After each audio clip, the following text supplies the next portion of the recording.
Action. Oke, Assalamualaikum warahmatullahi wabarakatuh. Selamat pagi, siang, sore, malam, teman-teman. Ketemu lagi dengan kuliah teori komunikasi bersama saya Adi Putranto, dosen ilmu komunikasi Unisa. Ini pertemuan kedua setelah kemarin kita bicara apa itu tentang teori.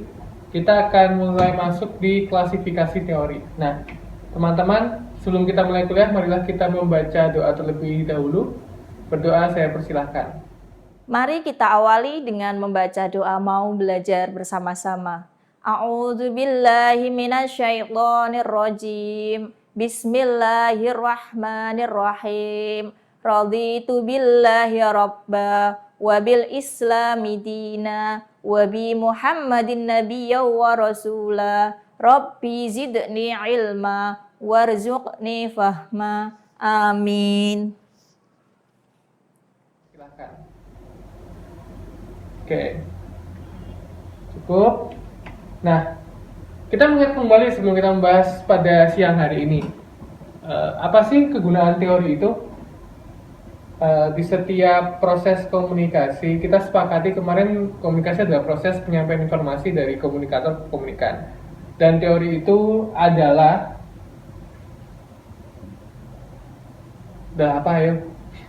adalah bagaimana proses tersebut itu bisa diaplikasikan ke masyarakat. Seringkali proses penyampaian informasi itu tidak bisa disampaikan ke komunikan dengan sangat baik, makanya dibutuhkan teori. Oleh karenanya, teori komunikasi utamanya itu adalah untuk membuat rangka bagaimana proses itu terjadi. Oke, jadi hari ini kita akan membahas dua kategori. Pertama, untuk pertemuan pada kesempatan kali ini kita akan membahas tentang teori-teori umum terlebih dahulu. Kita bisa lihat di slide. Teori umum yang pertama teori-teori fungsional dan struktural. Nanti akan kita elaborasi lebih lanjut. Kemudian teori behavioral dan kognitif dan konvensional interaksional. Nah, kita bahas yang ini dulu. Kenapa saya ke bagian ini dulu? Karena seperti yang kita ketahui bahwa ketika teman-teman langsung loncat ke bagian kontekstualnya atau konteksnya, maka teman-teman tidak mengetahui bagaimana teori itu diturunkan. Kemarin sudah disinggung mengenai model komunikasi, ada model Sharon-Weaver, Laswell, dan sebagainya. Nah, kita kembalikan lagi logikanya, bagaimana model tersebut bisa dirangkakan menjadi teori-teori umum. Dirangkakan itu ibunya dari model-model tersebut. Oke. Nah, mengapa teori general atau general teori? Jadi, teori ini merupakan teori yang mengarah bagaimana menjelaskan fenomena komunikasi. Jadi, menjelaskan metodenya atau caranya orang menyampaikan informasi. Di teori-teori umum ini, bagaimana mulut bisa berbicara, bagaimana kita bisa menggunakan televisi, itu semua di teori-teori umum. Oke, kita lanjut ya. Nah, dari teori umum itu, teori-teori umum tadi itu, teori yang pendekatannya pertama adalah teori fungsional dan struktural. Jadi, di sini, di teori ini bahwa menjelaskan kalau individu itu dipengaruhi oleh struktur sosial. Kalau udah dipengaruhi oleh struktur sosial, maka dia ada sistem yang dibawa. Oleh karenanya, seorang individu atau karakter individu itu dipengaruhi oleh sistem sosial. Sistem sosial itu apa sih? Sistem sosial itu adalah tatanan kemasyarakatan. Ada baik dan buruk di masyarakat, itu yang mengatur adalah sistem sosial. Jadi ada norma, ada peraturan, ada adat istiadat. Itulah yang membentuk individu. Nah, pendekatannya, teori ini pendekatannya adalah mendekati bahwa masyarakat harus dilihat sebagai suatu sistem. Dia tidak person by person, tapi suatu sistem. Jadi sistem itu diibaratkan sebagai ekosistem tertentu, bahwasannya ada hubungan saling pengaruhi satu dengan lainnya antara masyarakat satu dengan yang lain, antara budaya satu dengan yang lain juga. Makanya ada yang disebut integrasi sosial. Apa itu integrasi sosial? Integrasi sosial adalah bagaimana sebuah informasi disepakati sebagai informasi yang baik di tengah masyarakat dan akhirnya diaplikasikan. Contohnya, kita bicara tentang budaya hari ini, itu adalah sebuah sistem integrasi sosial yang ada di masyarakat. Berapa ragam budaya yang di Indonesia itu kan ada banyak ya. Bahasa ibu juga ada banyak. Bahkan di Pulau Jawa sendiri ada bahasa ibu yang bercampur-campur, bahasa Jawa halus, kromo, kemudian kita ke Jawa Timur sudah berubah logatnya, ke Jakarta sudah berubah, ke Jawa Barat sudah berubah, ke Jogja ataupun Solo juga sudah berubah juga logatnya. Nah, integrasi sosial ini itu yang dimaksud. Jadi masyarakat bersistem-sistem. Makanya masyarakat berfungsi secara sistematik, tidak secara individu. Kalau struktural fungsional ini diaplikasikan, pencetus pertamanya adalah Talcott Parsons, yaitu struktural fungsionalisme visual. Jadi kita lihat, mungkin gambarnya kan blur, akan saya jelaskan. Masyarakat itu terbagi atas individu-individu yang dia dalam suatu wadah tertentu. Jadi dia membentuk ekosistem tertentu dan melahirkan sistem tertentu. Yang paling sederhana tadi bahasa ibu. Yang paling sederhana lagi kalau teman-teman lihat, ada yang namanya jam belajar masyarakat, harus pulang sebelum jam 9 dan sebagainya. Nah, itu yang disebut dengan society. Society terdiri dari keluarga-keluarga ya, yang membentuk suatu sistem. Nah, dari keluarga-keluarga ini, dia juga membentuk yang namanya pola pendidikan atau education.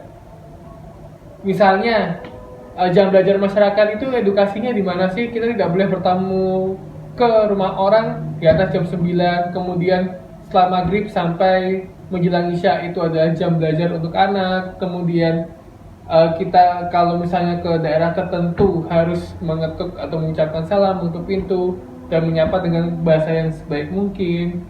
Nah, dari kedua ini itu adalah dua unsur yang membentuk society atau masyarakat tadi itu. Jangan lupakan dua sistem lainnya, yaitu agama, religion, dan judicial system atau sistem hukum. Jadi, society bisa jadi dia melahirkan hukum-hukum di tengah masyarakat tertentu. Makanya disebut sebagai norma. Norma di masyarakat itu berbeda-beda antara satu desa dengan desa lainnya, karena dia society tadi itu. Nah, kemudian agama pun juga berbeda-beda dalam satu masyarakat. Ada yang Islam, ada yang Katolik, ada yang Kristen, ada yang Hindu, Buddha, dan sebagainya. Itulah yang membentuk society. Tanpa satu unsur ini, maka struktur tidak akan terjadi. Apa yang dimaksud struktur dalam masyarakat adalah siapa yang akan berperan sebagai pendidik dan terdidik, pemuka agama dan yang dikenai agama, siapa yang akan berperan sebagai penegak keadilan. Kalau di Bali itu masih ada tuh pecalang namanya ya. Kalau dia pada saat hari raya Nyepi Hindu, pasti pecalang akan muter. Sama dengan di Jawa, kalau misalnya ada hari raya besar, ada banyak judicial system yang bekerja dan keluarga. Jadi teori struktur fungsional itu dia sangat-sangatlah bisa diaplikasikan karena dia melihat masyarakat secara sistem. Makanya dia ada adaptation, goal attachment, socialization system, dan culture system. Intinya, kita sebagai individu dari bagian masyarakat itu punya hak untuk pasif atau aktif dan punya kewajiban untuk menjadi sosok yang instrumen atau sosok yang consumerist. Maksudnya begini, jika teman-teman mengkonsumsi satu teori ini, jadi masyarakat mengkonsumsi tertentu, maka akan ada budaya baru yang dibawa. Makanya dia ada personality system. Dalam keluarga, dia punya satu sistem yang tidak bisa ditawar-tawar, yang menjadi ciri khas masing-masing keluarga. Itu disebut sebagai karakter, yang diaplikasikan dengan sosial sistem yang ada atau integrasi. Nah, ini ketika teman-teman mengkonsumsi sesuatu. Contoh, apakah kita dilarang untuk mengkonsumsi apa ya, media sinetron pasti boleh pada jam-jam tertentu dan pada umur-umur tertentu dan pada dampingan tertentu. Nah, goalnya apa? Ada 1, 2, 3 nilai yang dibawa sinetron tersebut. Let's say FTV atau apa yang dia nanti membentuk personalis. Gitu ya, membentuk karakter diri dan akan terintegrasikan di sosial sistem. Gitu. Nah, mungkin akan kedengaran suara azan, jadi ini direkam pada tepat jam 12. Akan saya lanjutkan biar nanti teman-teman bisa melihat video ini pas waktunya tidak menjalankan ibadah. Jadi saya akan lanjutkan sebentar sebelum nanti kita ibadah di sholat duhur, gitu ya. Kemudian adaptation secara instrumental, bahwasannya manusia itu akan beradaptasi dengan lingkungannya, itu mutlak. Kenapa mutlak? Karena dia hidup sebagai makhluk sosial. Dia akan aktif sebagai makhluk sosial. Tapi dia akan pasif ketika karakteristiknya sistemnya bekerja secara laten. Maksudnya adalah tidak bisa menerima kebudayaan baru. Contoh, kita sedang di fasenya new reality ya, fase kehidupan baru. Di situ ada kebiasaan-kebiasaan baru. Nah, seringkali banyak masyarakat atau individu dalam satu masyarakat itu tidak bisa menerima kebiasaan-kebiasaan baru atau budaya baru, seperti memakai masker ketika berpergian, kemudian menggunakan hand sanitizer, cuci tangan ketika masuki toko, antar toko cuci tangan, kemudian dicek suhu tubuhnya menggunakan termo. Nah, karakteristik sistem inilah yang akan menjadikan masyarakat tersebut menjadi masyarakat yang kuratif atau dia tidak mau menerima budaya yang baru. Ini biasanya terjadi dalam budaya-budaya yang tadinya sistem judicial sistemnya itu menganut sistem otoritarianisme. Jadi sangat bangga dengan budayanya sendiri tanpa mau menerima budaya baru yang positif juga. Gitu. Nah, itulah tentang teori struktural dan fungsional. Jadi pada intinya adalah teori ini nantinya akan melahirkan teori konteks yang dia secara struktur dan fungsional bekerja.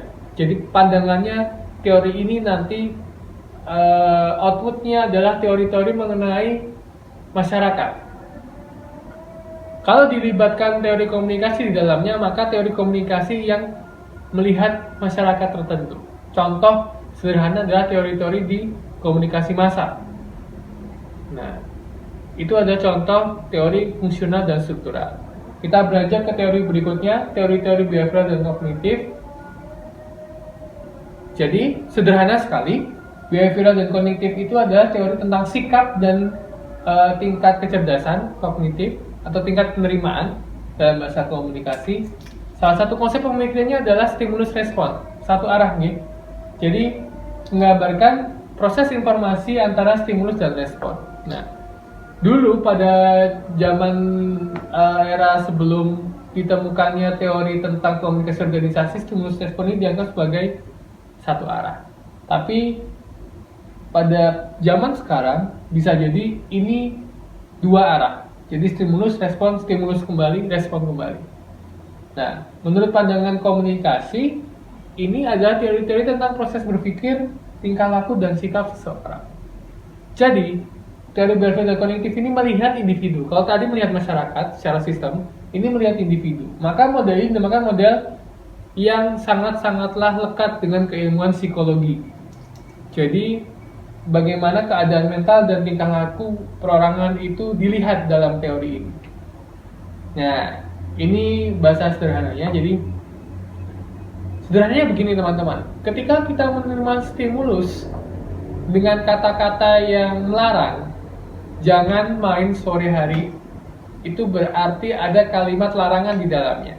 Kata sifat larangan di dalamnya. Nah, ketika ada kata tersebut, maka akan ada tujuan-tujuan tertentu pada saat seorang komunikator memberikan kalimat tersebut kepada komunikan. Dan komunikan nantinya akan menganalisis dan mengidentifikasi dulu.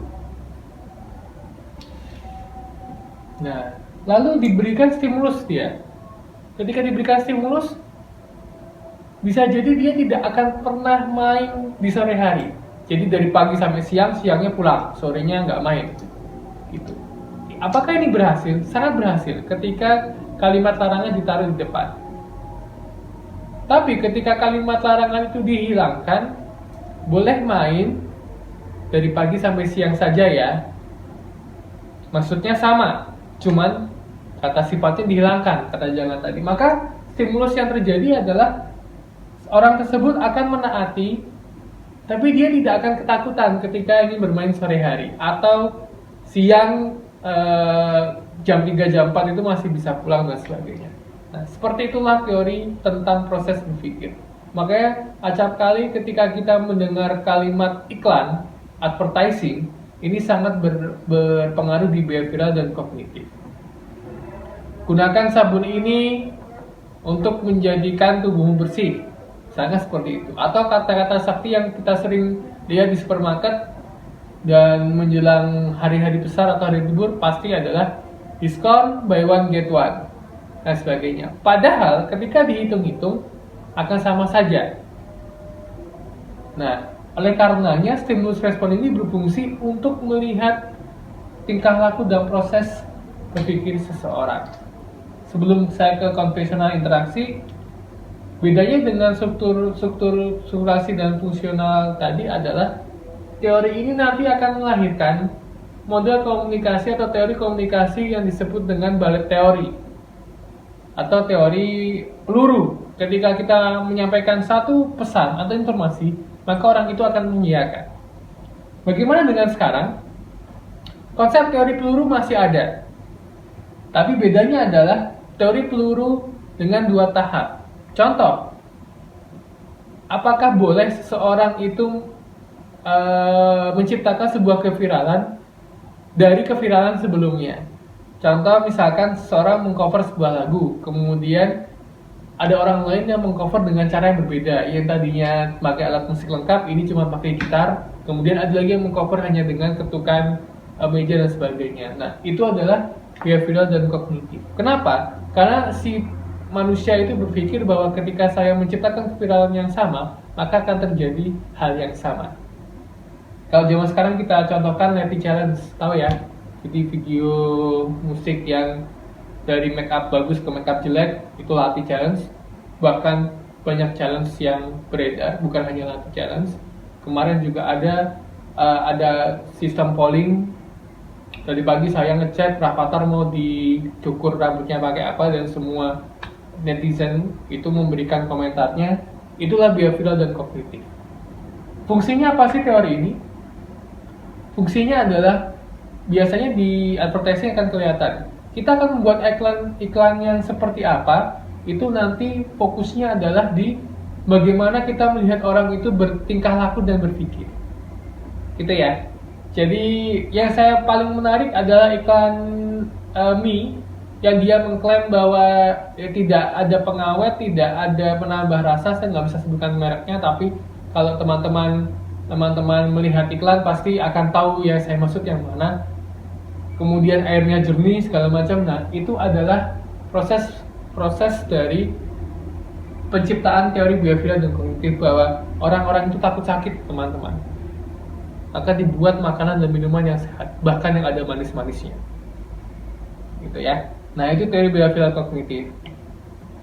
Kemudian teori konvensional dan interaksional. Jadi ini beda sekali dengan 2 teori di atas. Kalau teori yang struktural dan fungsional tadi melihat masyarakat, behavioral dan individu. Kalau ini lebih kepada bagaimana dia berinteraksi. Ya, tadi bagaimana manusia di tengah masyarakat yang fungsional struktural, behavioral sama yang kognitif, bagaimana orang bertingkah laku dan berpikir. Yang ini bagaimana orang berinteraksi.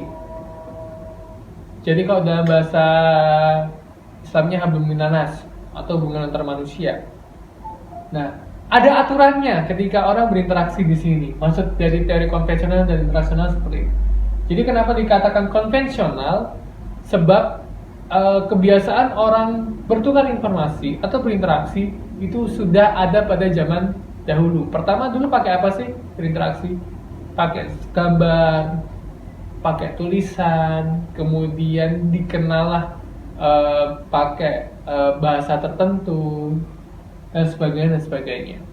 Kalau di Jogja terkenal dengan bahasa Jawa Prokem kalau nggak salah ya, bahasa Walian.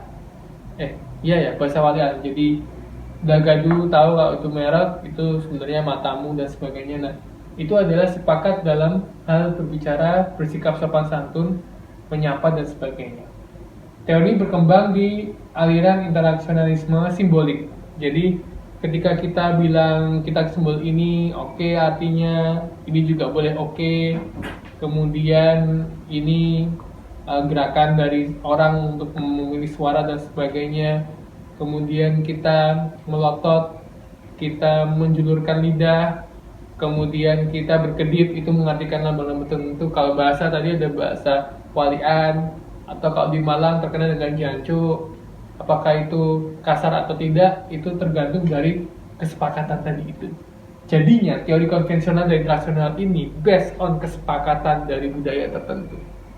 Kenapa saya bilang seperti itu? Karena ada aturan-aturan dan lambang-lambang yang dikemukakan di dalamnya. Makanya teman-teman, mungkin nggak kelihatan ya. Jadi ini ada lingkaran yang saling bersinggungan satu dengan lain. Nah, ada yang namanya sinkronsi daripada diakronsi. Artinya adalah sinkronsi daripada diakronsi itu. Diakronsi itu adalah ketidaksinkronan. Kalau sinkronan. Jadi ketidakselarasan antara satu dan lainnya ketika pengetahuan itu saling dibenturkan dari observasi dan empiris yang sangat cermat. Makanya ketika sinkron tidak sinkron ini dikaitkan dengan pengetahuan, dia bersifat dinamis. Dikatakan dualistis. Kenapa? Karena tidak pada ranah benar atau salah, tapi pantas tidak pantas. Makanya bahasa yang sesuai dengan realitas ini pasti antara sinkron dan tidak sinkron. Mudah kita membuat tersinggung orang lain. Kemarin saya sempat singgung tentang mulutmu harimau. Tapi mudah juga kita memahami karakter orang saat dia berbicara. Oleh karenanya, bahasa yang sesuai dengan simbol-simbol ini harus merepresentasikan sesuatu secara akurat. Di Indonesia, panggilan kalau ada orang tua, ayah, ibu, mama, papa, abi, umi, ini tidak berlaku untuk anak SD ya. Jadi itu bersifat yang tidak sinkronan. Ketika umurnya masih kecil, panggilannya sudah seperti itu. Tapi kalau panggilan kepada orang tua adalah mama, papa, bapak, ibu, abi, umi, dan sebagainya. Di budaya barat, orang tua dipanggil dengan nama asli mereka. Kalau manggil ade ya ade, Hanif ya Hanif, Aji ya Aji. Itu di budaya barat. Nah, makanya teman-teman, yang kronsi pada sinkronsi ini adalah sifatnya adaptif. Teori ini menjelaskan bahwa ketika kamu berinteraksi dengan seseorang, pada nantinya kamu harus memperhatikan di mana kamu berinteraksi dan bertransaksi. Pada waktu apa kamu bertransaksi dan interaksi. Contoh teori komunikasi yang nantinya turunan dari behavioral dan juga konvensional dan juga apa tadi? Lupa saya. Interaksional itu adalah teori-teori mengenai komunikasi antar pribadi dan juga komunikasi dengan diri sendiri. Kenapa dengan diri sendiri? Karena kita punya bahasa diri sendiri yang jarang orang lain tahu. Nah, makanya teori konvensional dan interaksional ini sangatlah keren. Ketika nanti kita belajar tentang teori yang secara konteksnya turunan dari teori-teori umum ini. Nah, jadi ada aturan yang menggunakan lambang-lambang, teman-teman. Di dunia ini sudah ada lambang-lambangnya, begini, dan sebagainya. Jadi, apakah akan berubah dari waktu ke waktu, konteks ke konteks? Itu akan sangat berubah ketika kelompok sosialnya atau tadi sistemnya berubah. Zaman sekarang itu apa yang berubah? Yang berubah adalah orang senang sekali lip sync di depan kamera dengan aplikasi tertentu. Ya, let's say TikTok. Jadi ada lambang-lambang. Dari musik itu sudah lambang tersendiri. Dari gerakan gini, itu udah lambang tersendiri. Makanya teman-teman, konteks ini, teori konvensional ini, sesuai zamannya, dia akan kebiasaan-kebiasaan baru akan diperoleh dari interaksi. Terutama di new reality ini ada kebiasaan-kebiasaan baru yang tadi saya singgung di depan. Bahwasanya kita harus menjaga jarak dan sebagainya. Interaksinya pasti akan berubah. Nah, jadi pendekatannya adalah interaksi dan juga konvensional ini teori-teori yang merupakan perekat di masyarakat, ya tadi struktural dan fungsional. Makanya dia dilihat sebagai produk interaksi struktur sosial tersebut, dia dilihat sebagai simbol yang diproduksi, kemudian direproduksi, diubah sedemikian rupa dari zaman ke zaman sehingga tidak hilang. Kemudian dari waktu ke waktu, konteks ke konteks dia akan berubah juga. Sederhananya teori ini ketika kita berbicara dengan orang lain, kita tidak pernah membayangkan kita akan bertatap muka lewat sebuah media smartphone. Zaman dulu video call itu hanya sebuah impian belaka, tapi zaman sekarang video call keniscayaan. Bahkan kuliah daring pun menggunakan konsep video call, entah itu dengan aplikasi Google Zoom, Meet dan sebagainya. Makanya dia adalah produk interaksi, teman-teman. Masyarakat itu adalah produk interaksi yang dia nantinya diproduksi simbolnya dan kemudian nanti diubah cara penggunaannya. Oleh karenanya banyak budaya-budaya tidak mati dan tetap lestari karena simbol-simbolnya itu dirubah. Contohnya, ketika kita memakai produk budaya batik zaman sekarang kemudian bisa diaplikasikan di kalangan muda, atau tentang lagu campur sari yang dipopulerkan oleh maestronya Indonesia, almarhum Didi Kempot, itu juga sebuah simbol yang direproduksi yang tadinya tidak pernah ada di kalangan kaula muda, sekarang diproduksi lagi untuk bisa dikonteksasikan di kaula muda. Nah, itulah kuliah pada hari ini. Pada intinya kesimpulannya adalah teori-teori umum ini adalah patron atau ibu yang akan memberikan teori-teori kontekstual. Nah, tugasnya teman-teman nanti kita akan diskusi di platform yang saya siapkan. Kalau ada masukan, saran dan sebagainya, mohon like, subscribe dan bunyikan loncengnya agar kita bisa membuat konten yang lebih baik. Salam sehat, salam komunikasi Unisa. Terima kasih.